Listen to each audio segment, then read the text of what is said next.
झारखंड में JPSC JSSC परीक्षा में धांधली को लेकर छात्रों का आंदोलन खत्म नहीं होता दिख रहा। रविवार को छात्रों और सरकार के बीच तीसरे दौर की बैठक हुई।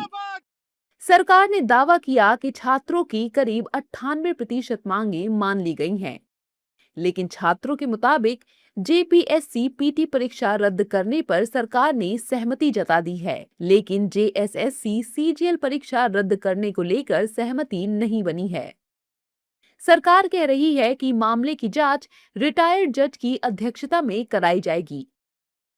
सरकार का कहना है कि सीजीएल परीक्षा हाई कोर्ट और सुप्रीम कोर्ट के निर्देश पर हुई थी, इसलिए इसे रद्द करने का अधिकार सरकार के पास नहीं है। सरकार सिर्फ जांच करवा सकती है। इसलिए छात्रों का कहना है कि जेएसएससी सीजीएल की परीक्षा रद्द न होने के चलते छात्रों का आंदोलन जारी रहेगा।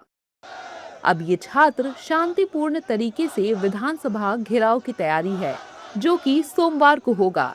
सरकार की डेलीगेशन से बातचीत के बाद छात्र क्या कुछ कह रहे हैं, वो सुनिए।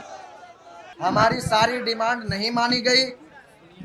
हम लोग का जो डिमांड था कि टीडीपीएल एजेंसी द्वारा ली गई जितनी भी एग्ज़ाम हो, सारा एग्ज़ाम रद्द होनी चाहिए, सीबीआई जांच होनी चाहिए। दूसरी बात, अभय तिवारी का जिन जिन एग्ज़ाम में संलिप्तता हो, सारी एग्ज़ाम रद्द होनी चाहिए, सीबीआई जांच होनी चाहिए। और हमारी जो जेपीएससी जेएसएससी से संबंधित जो रिफॉर्म्स थी, वो रिफॉर्म्स जो है सो पूरी होनी चाहिए। तो आपका जेपीएससी जब मान लिया है, आपका जेपीएससी जब कोर्ट में कह दिया है कि हाँ हम एसओपी के विरुद्ध रिजल्ट जारी किए, कॉपी चेंज किए, तो और हम क्या एविडेंस दें? जाके जेपीएससी पूछ लीजिए। और इसमें भी हम मांग करते हैं कि 11 to 13 जेपीएससी, टीडीपीएल, अभय तिवारी सब एग्जाम को रद्द कीजिए। और मैं पुनः कहूंगा, सीबीआई जांच का जो हमारा मांग है अटल है, अमर है। और साथियों, आप सभी से कहना चाहेंगे, आपकी अग्नि परीक्षा ली जा रही है। आने वाला समय में हम सभी को और हिम्मत के साथ, और जोश के साथ, और हौसला के साथ यहाँ अडिग रहना है। और आने वाला जो हमारा कार्यक्रम है 10 तारीख का विधानसभा घेराव का कार्यक्रम, उसको झारखंड के इतिहास में ऐतिहासिक बनाना है। माननीय मुख्यमंत्री जी का सम्मान करता हूं, जो भी गलती करे उनका सजा देनी चाहिए। लेकिन ये दूसरी जो बयान दे रहे हैं, हम लोग को बरगलाया जा रहा है। कौन बरगला रहा है? ये छात्र है, और छात्र अपने मुद्दों के लिए लड़ रहे हैं। हम ग्रेजुएट है, पोस्ट ग्रेजुएट है, यहाँ जितने भी छात्र हैं सब पोस्ट ग्रेजुएट है। कोई एलएलबी किया, कोई नेट क्वालिफाई, कोई जेआरएफ क्वालिफाई। आपको लग रहा है कि हम जैसे छात्रों को कोई बरगलाएगा? बिल्कुल नहीं। हम जान रहे हैं कि जेपीएससी और जेएसएससी में बहुत धांधलियां हो रही है, करप्शन चरम सीमा पर आ चुकी है। छात्र अब चुप नहीं बैठेंगे। सब खाना सही है, स्टूडेंट लाइफ के लिए खाना बहुत अच्छा है। हाँ, हजारीबाग से आए हैं। कल के पूरा तैयारी विधानसभा घेराव होगा पूरा जोर शोर से।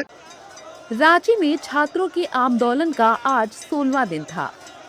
जयपाल सिंह स्टेडियम में छात्र प्रदर्शन कर रहे छात्रों से बातचीत के बाद सरकार का पक्ष क्या कुछ कह रहा है, सुनिए। कि सरकार ने बच्चों की लगभग सारी मांगों को मानते हुए उनको आंदोलन के रास्ते से पर जाने से रोकने का प्रयास किया है। और मैं पुनः अपील करता हूं कि जब सरकार आपकी सारी बातों को मानने को तत्पर है, तो आपका आंदोलन में जाना कहीं से भी श्रेयस्कर नहीं है। अभी भी समय है। मैं आपके माध्यम से अपील करता हूं कि छात्र हठधर्मिता छोड़ें, इस बात की जिद को छोड़ें कि आंदोलन के जरिए ही हासिल होगा। मेरा यह स्पष्ट मानना है कि लोकतंत्र में संवाद के रास्ते ही समाधान निकलता है। आंदोलन उस परिस्थिति में होता है जब आपकी बातें सुनी न जा रही हों। जब सरकार आपकी बातें सुन रही है, सरकार के नुमाइंदे आपसे लगातार बातों को कर रहे हैं, तो फिर वैसी स्थिति में आंदोलन की बहुत आवश्यकता नहीं पड़ती है। सरकार मना रही है, आंदोलन न करने के लिए कह रही है, तो बीजेपी झारखंड सरकार पर हमलावर है। बीजेपी कह रही है कि विधानसभा का घेराव बहुत बड़े स्तर पर कराया जाएगा। देखिए, जेपीएससी के 3 सदस्यों का जो इस्तीफा दिलाया गया है, उसका हमारा मानना है कि ये सिर्फ ध्यान भटकाने की कोशिश है। कल छात्रों का विधानसभा घेराव का कार्यक्रम है, उसके लिए लाखों छात्र प्रदेश के कोने कोने से आ रहे हैं। सरकार डिफेंसिव है, डर गई है। मुख्यमंत्री जी सीबीआई जांच की घोषणा नहीं कर रहे हैं और ये छात्रों का आंदोलन तभी समाप्त होगा जब टीडीपीएल के द्वारा ली गई सारी विवादित परीक्षाएं रद्द होगी। लेकिन ये लास्ट मोमेंट का डेविएशन टैक्टिक्स है मुख्यमंत्री हेमंत सोरेन का। क्यों नहीं सीबीआई जांच की अनुशंसा करे, क्यों नहीं टीडीपीएल के द्वारा लिए गए सारी परीक्षाओं को रद्द करने की घोषणा कर रहे हैं। और कल का जो महाघेराव होगा वो झारखंड के इतिहास का सबसे बड़ा घेराव होगा। इसी बीच जेपीएससी में बड़ा प्रशासनिक बदलाव भी सामने आया है। आयोग के 3 सदस्यों अजीता भट्टाचार्य, जमील अहमद और अनिमा हांसदा ने अपने पद से इस्तीफा दे दिया है। तीनों सदस्यों ने अपना इस्तीफा राज्यपाल को भेज दिया, जिसे राज्यपाल ने मंजूर कर लिया है। बहरहाल सोमवार का दिन झारखंड के लिए बड़ा होने वाला है, क्योंकि छात्र विधानसभा का घेराव करने जा रहे हैं। बीजेपी साथ देने की कह रही है और सरकार असमंजस में है कि समाधान कैसे निकाला जाए।